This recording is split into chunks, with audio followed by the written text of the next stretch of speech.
आज सर्वोच्च न्यायालयामध्ये पक्षांतर बंदी कायदा आणि निवडणूक चिन्ह याच्यावर चर्चा अपेक्षित आहे. तर त्या निमित्ताने राज्यघटनेमध्ये त्याबाबत काय तरतुदी आहेत हे स्पष्ट करण्याकरता मी आज बोलतोय. परंतु आज मी फक्त जनतेकरता बोलत नाही आहे, तर राजकीय पक्ष आणि माझे जे असंख्य कायद्याचे विद्यार्थी आहेत त्या सगळ्यांकरता मी बोलतोय की एक महत्त्वाची गोष्ट लक्षात घ्या की लक्षणं आणि रोग याच्यामध्ये फरक असतो. वजन कमी होत आहे हे लक्षण आहे, पण आतमध्ये कॅन्सर झालाय हा रोग आहे. खोकला येतोय हे लक्षण आहे, परंतु टीबी झालाय हा रोग आहे. तसं ही वरवरची लक्षणं आहेत सगळी, पण याचा खरा रोग असा आहे की लोकशाहीमध्ये ज्या संस्थांवर विश्वास असायला पाहिजे त्या संस्थांवरचा विश्वास कमी कमी होत चाललाय. त्यामध्ये सभापती असतील, गव्हर्नर असतील, इलेक्शन कमिशन असेल किंवा खुद्द सुप्रीम कोर्ट असेल, याचा विश्वास कमी होतो. याचं कारण असं की स्पीकर यांनी अंपायरसारखं काम करावं असं अपेक्षा आहे, परंतु प्रत्यक्षामध्ये ते पक्षाचा सदस्य असल्यासारखं काम करतायत. गव्हर्नर तर काय अत्यंत पथेटिक पोझिशन आहे त्यांची. त्यांची नेमणूक पण पंतप्रधानांच्या सल्ल्यानुसार होते, त्यांना काढून पण पंतप्रधानांच्या सल्ल्यानुसार टाकलं जातं. इलेक्शन कमिशनची ही नेमणूक सध्या पंतप्रधानांच्या मर्जीनुसारच होते, फक्त यांना काढता येत नाही. परंतु काढायची गरज पडत नाही, कारण मर्जीतलाच मनुष्य नेमलेला असतो. आणि आता राहिलं सुप्रीम कोर्ट. तर 3-4 वर्ष जर का घटनात्मक प्रश्न सोडवले नाहीत तर निर्णय न देणं हा सुद्धा सरकारच्या बाजूने दिलेला एक निर्णयच असतो.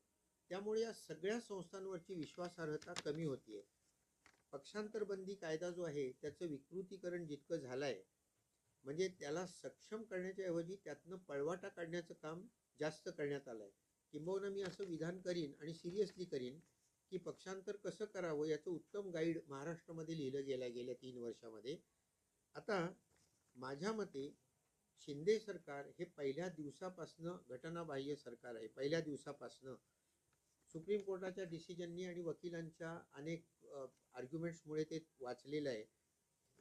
एक गोष्ट लक्षात घ्या की सुप्रीम कोर्ट स्वतःचा निर्णय बदलू शकतो. मी मुद्दामून हे सांगतोय की गोलकनाथ केसमध्ये फंडामेंटल राईटला हात लावता येणार नाही असं म्हटलंय. ते केशवानंद केसमध्ये त्यांनी सांगितलं नाही, घटनेचा कुठलाही भाग पार्लमेंटला बदलता येईल, परंतु बेसिक स्ट्रक्चर बदलता येणार नाही.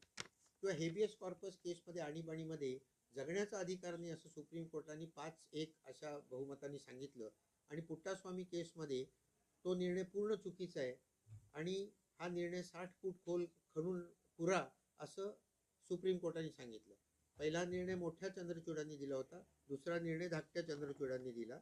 आता यांचा निर्णय किती खोल पुरायचा हे पुढचे जज ठरवतील, ते आपल्याला नाही ठरवता येणार.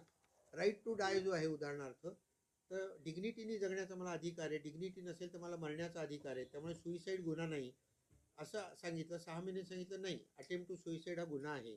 तेव्हा स्वतःचाच निर्णय सुप्रीम कोर्ट बदलू शकतं. आता महत्त्वाच्या गोष्टीकडे येतो की हा जो पक्षांतर बंदी कायदा आहे हा काय आहे. तर आपणहून पक्ष जर का सोडला निवडून आल्यानंतर किंवा मतदान करताना विरुद्ध मतदान केलं किंवा मतदानच केलं नाही तर तो डिस्क्वालिफाय होतो. अर्थात आधी परवानगी काढली असेल तर डिस्क्वालिफाय होत नाही, किंवा 15 दिवसात त्याला पक्षांनी माफ केलं तरी डिस्क्वालिफाय होत नाही. याला 3 अपवाद आहेत. पहिला अपवाद होता की 1/3 लोक बाहेर पडले तर ते वाचतील. ते वाजपेयींच्या काळामध्ये 91वी घटना दुरुस्ती करून रद्द करण्यात आलं.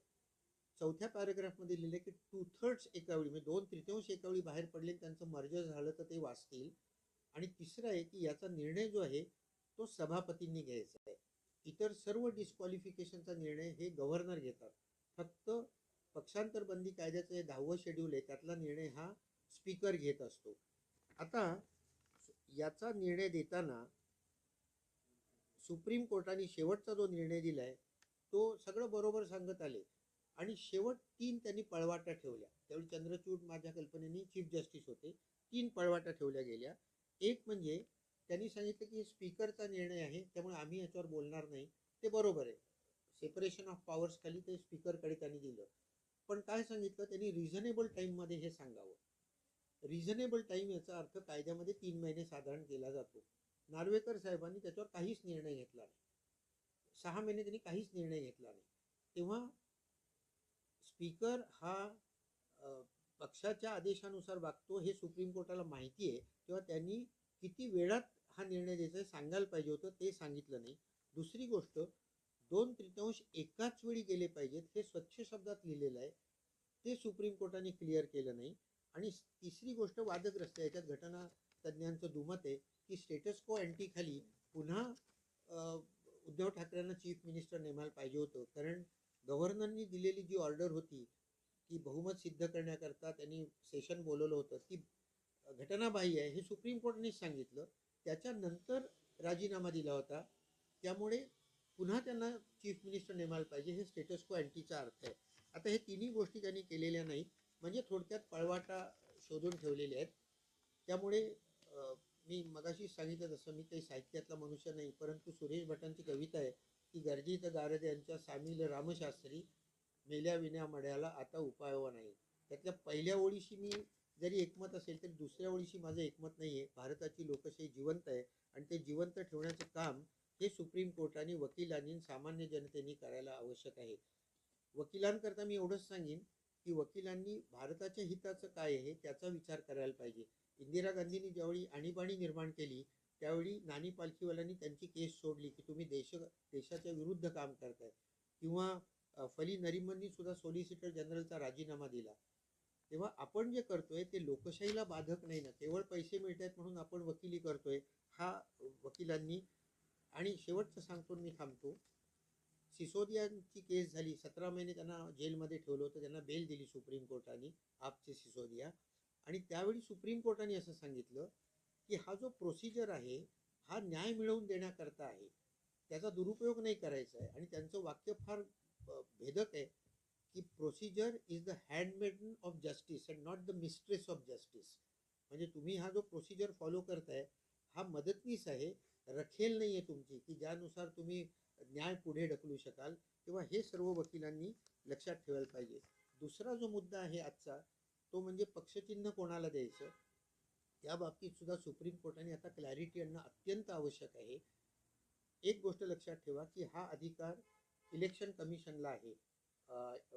सिम्बल्स ऑर्डर 68 खाली 15व्या परिच्छेदामध्ये लिहिलेलं आहे की 2 गटांमध्ये कोणाला द्यायचं, तर एक त्या पक्षाची घटना वाचायची, त्याप्रमाणे कोण काम करताय ते बघायचं, घटनेच्या पक्षाच्या संघटनेमध्ये कोणाला बहुमत आहे ते बघायचं, आणि कायदे मंडळात कोणाला बहुमत आहे ते बघायचं. या सगळ्या गोष्टींचा विचार करून पक्षचिन्ह कोणाला द्यायचं हे ठरवायला पाहिजे.